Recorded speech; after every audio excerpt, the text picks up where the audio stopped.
સુરતના શહેરીજનોને આકરા તાપ અને હીટ સ્ટ્રોકથી બચાવવા માટે સુરત મહાનગરપાલિકા દ્વારા ખાસ તાકેદારીના પગલાઓ લેવામાં આવી રહ્યા છે। પાલિકા સંચાલિત સિમીમેર હોસ્પિટલમાં પડથી હીટ સ્ટ્રોકથી દર્દીઓને બચાવવા માટે અગ્રિમ તૈયારીઓ, બાથ ટબ અને આઈસ પેડની વિશેષ વ્યવસ્થાઓ કરવામાં આવી છે।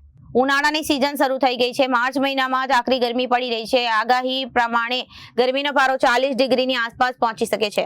આટલા તાપમાન વચ્ચે શહેરીજનોને ગરમી અને આકરા તાપથી ત્રાહિમામ પોકારવાની નોબત આવશે। જો કે બીજી બાજુ શહેરીજનોને આકરા તાપ અને હીટ સ્ટ્રોકથી બચાવવા માટે સુરત મહાનગરપાલિકા દ્વારા ખાસ તાકેદારીના પગલાઓ લેવામાં આવી રહ્યા છે। સિમીમેર હોસ્પિટલમાં રોજ હજારો દર્દીઓ જુદા જુદા વિભાગોમાં સારવાર માટે આવતા હોય છે।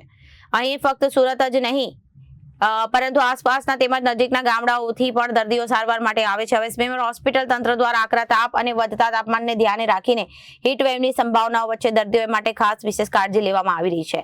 દર્દીઓને હીટ સ્ટ્રોકથી બચાવ અને તાત્કાલિક ખાસ પ્રકારની ટ્રીટમેન્ટ મળી રહે તે માટે કેઝ્યુઅલિટી વિભાગમાં બાથ ટ્યુબ અને મૂકવામાં આવ્યા તેમજ આઈસ બોક્સ એટલે કે બરફની પેટી પણ મૂકવામાં આવી।